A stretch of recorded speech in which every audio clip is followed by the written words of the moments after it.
The lesson. Oh, yeah. Okay, here we go. We got the man Scrub. Thank you for having me. No worries, man. You're in Adelaide because you're on tour with Wombat, and you did the Adelaide show. Was it 2 nights ago? Yeah, Saturday, 2 nights ago. Yeah, man. Good set. Thank you. Like I got to see pretty much all of it. Got the crowd right into it. Yeah. And you're doing like every show in the tour. Yeah, the whole country. This is the first time I've done like a whole country tour. I guess I've done Adelaide and Melbourne before, but it's the first time I get to go to Perth. Yeah. So we got Perth next week, then Brisbane, and then Melbourne, which was pushed back Yeah, because of the COVID because stuff. of the COVID shit. Yeah. And then the Sydney show was the first one, wasn't it? Sydney was first. Yeah. So how was the Sydney show? Sydney was awesome. Yeah. That was good.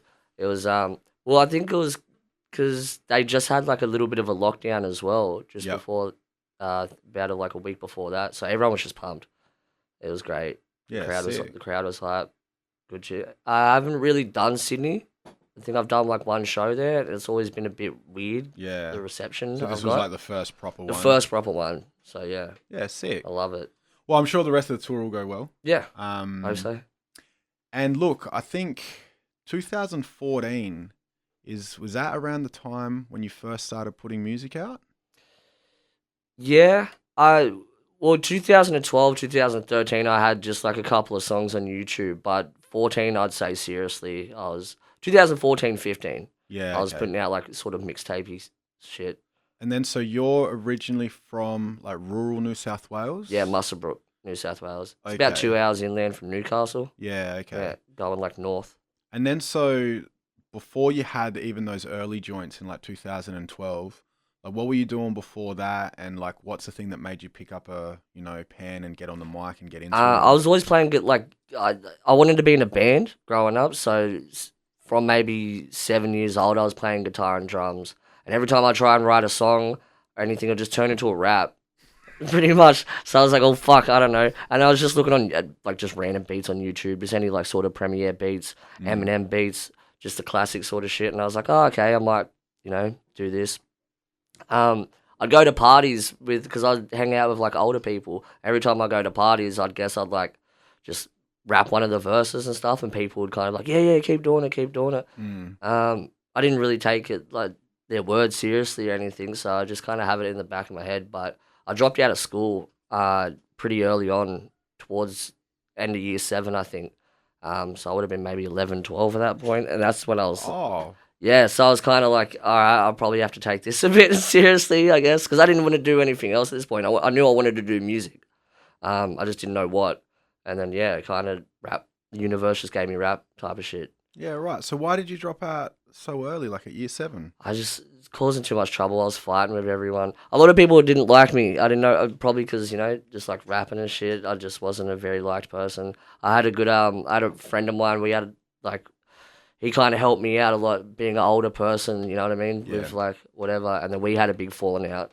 So then everybody was his friend type of thing. And they turned on you. Turned on me, yeah. So at that point, were you, because you know how you said that you were into band music, or you wanted to be in a band.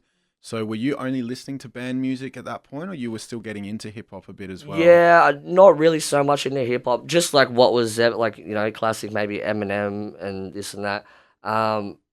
But I was mostly listening just like System of a Down, Limp Bizkit. I grew up on that like hot dog flavored Starfish album. And that was the main thing I was listening to. But one of the first things that really got me into it, I found a Redman CD, Dare as a Dark Slide, at an op shop. My mum used to manage Lifeline.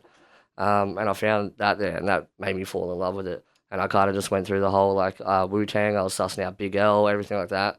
And then just punchlines, that was the thing that really got me. I just wanted to write punchlines all the time, yeah.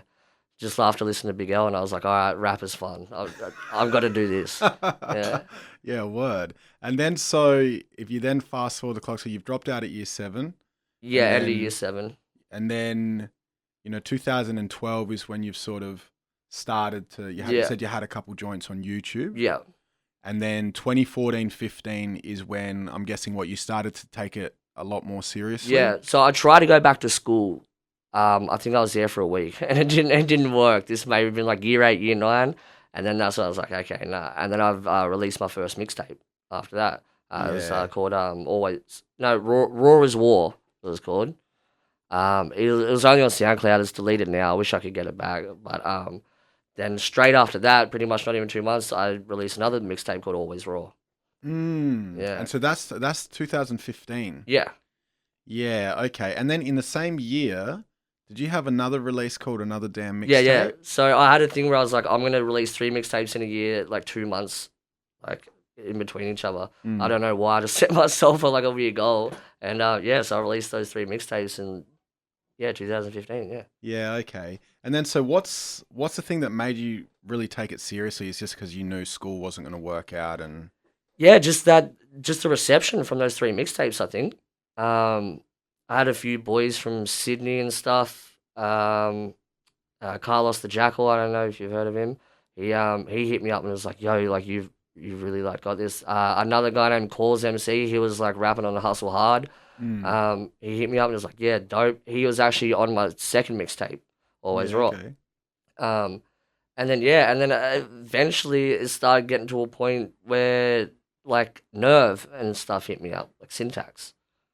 And we were just talking through messages for ages. So this is like 2016. It wasn't like so on, but they were like, "You really like got to do this and take this seriously." So I just kind of was like, all right, maybe I can work on a proper album. And that's where it was just like the very, very early stages of what was going to be Skinned Alive, I think. Yeah. The lesson. 927. Oh, yeah.